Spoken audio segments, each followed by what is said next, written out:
सुंदरता का घमंड। एक अति सुंदर महिला ने विमान में प्रवेश किया और अपनी सीट की तलाश में नजरें घुमाई। उसने देखा कि उसकी सीट एक ऐसे व्यक्ति के बगल में है जिसके दोनों ही हाथ नहीं है। महिला जिसके दोनों ही हाथ नहीं है। महिला को उस अपाहिज व्यक्ति के पास बैठने में झिझक हुई। उस सुंदर महिला ने एयर होस्टेस से बोली, मैं इस सीट पर सुविधापूर्वक यात्रा नहीं कर पाऊंगी क्योंकि साथ की सीट पर जो व्यक्ति बैठा हुआ है उसके दोनों हाथ नहीं हैं। उस सुंदर महिला ने एयर होस्टेस से सीट बदलने हेतु आग्रह किया। असहज हुई एयर होस्टेस ने पूछा, मैम क्या मुझे कारण बता सकती है? सुंदर महिला ने जवाब दिया, मैं ऐसे लोगों को पसंद नहीं करती। मैं ऐसे व्यक्ति के पास बैठकर यात्रा नहीं कर पाऊंगी। दिखने में पढ़ी लिखी और विनम्र प्रतीत होने वाली महिला की ये बात सुनकर एयर होस्टेस अचंभित हो गई। महिला ने एक बार फिर एयर होस्टेस से जोर देकर कहा कि मैं उस सीट पर नहीं बैठ सकती, मुझे कोई दूसरी सीट दे दी जाए। एयर होस्टेस ने खाली सीट की तलाश में चारों ओर नजर घुमाई पर कोई भी सीट खाली नहीं दिखी। एयर होस्टेस ने महिला से कहा कि मैडम, इस इकोनॉमी क्लास में कोई सीट खाली नहीं है, किंतु यात्रियों की सुविधा का ध्यान रखना हमारा दायित्व है। मैं विमान के कप्तान से बात करती हूँ, कृपया तब तक थोड़ा धैर्य रखें। ऐसा कहकर होस्टेस कप्तान से बात करने चली गई। कुछ समय बाद लौटने के बाद उसने महिला को बताया, मैडम, आपको जो असुविधा हुई उसके लिए बहुत खेद है। इस पूरे विमान में केवल एक सीट खाली है और वो प्रथम श्रेणी में है।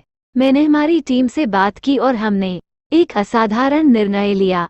एक यात्री को इकोनॉमी क्लास से प्रथम श्रेणी में भेजने का कार्य हमारी कंपनी के इतिहास में पहली बार हो रहा है।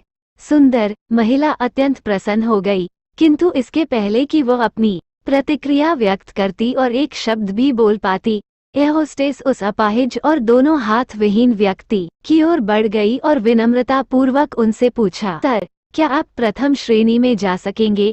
क्योंकि हम नहीं चाहते कि आप एक अशिष्ट यात्री के साथ यात्रा करके परेशान हों।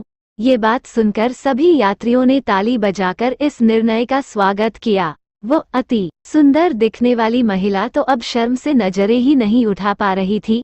तब उस अपाहिज व्यक्ति ने खड़े होकर कहा, मैं एक भूतपूर्व सैनिक हूँ और मैंने एक ऑपरेशन के दौरान सीमा पर हुए बम विस्फोट में अपने दोनों हाथ खोए थे। सबसे पहले जब मैंने इन देवी जी की चर्चा सुनी तब मैं सोच रहा था कि मैंने भी किन लोगों की सुरक्षा के लिए अपनी जान जोखिम में डाली और अपने हाथ खोए।